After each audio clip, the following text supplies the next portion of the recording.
ভয়াবহ বন্যায় ক্ষতিগ্রস্ত ও শোকস্তব্ধ মানুষের পাশে দাঁড়িয়েছে বাংলাদেশ জাতীয়তাবাদী যুবদল।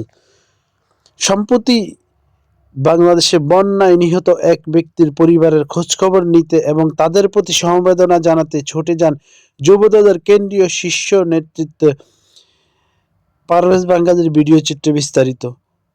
টানা বর্ষণার উজান থেকে আসা পাহাড়ি ঢলে দেশের বিস্তীর্ণ অঞ্চলে তৈরি হয়েছে এক মানবিক বিপর্যয়।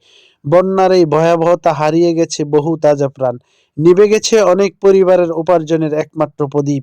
এমনই এক শোকস্তব্ধ অসহায় পরিবারের পাশে এসে দাঁড়িয়েছে বাংলাদেশ জাতীয়তাবাদী যুবদল। গতকাল বন্যায় নিহত এক ব্যক্তির পরিবারের সদস্যের সাথে সরাসরি সাক্ষাৎ করতে যান বাংলাদেশ জাতীয়তাবাদী যুবদলের কেন্দ্রীয় নির্বাহী কমিটির সভাপতি আব্দুল মুনায়েম মুন্না। আকস্মিক বন্যায় স্বজন হারিয়েছে দিশেহারা পরিবারটিকে বুকে টেনে নেন তিনি।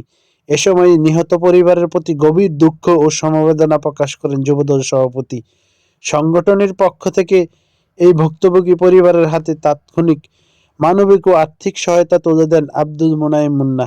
কেবল বর্তমানের এই সাময়িক সহযোগিতা নয়, বরং আগামী দিনেও এই কঠিন সময় কাটিয়ে উঠতে পরিবারটিকে সর্বাত্মক আইনি ও সামাজিক ও অর্থনৈতিক সহযোগিতা দেওয়ার দৃঢ় আশ্বাস দেন তিনি। যুবদলের সভাপতি এই মানবিক উদ্যোগে উপস্থিত ছিলেন স্থানীয় কেন্দ্রীয় যুবদলের অন্যান্য নেতাকর্মীরা। তারা জানান, শুধু ঢাকা কিংবা নির্দিষ্ট কোনো অঞ্চল নয়, দেশের প্রতিটি বন্যা দুর্গত এলাকায় যুবদলের এই মানবিক সহায়তা এবং পুনর্বাসন কার্যক্রম অব্যাহত থাকবে। স্বজনহারা পরিবারটি যুবদলের এই আকস্মিক উপস্থিতি এবং সহযোগিতার আশ্বাস কিছুটাও হলেও সান্ত্বনার আলো খুঁজে পেয়েছে।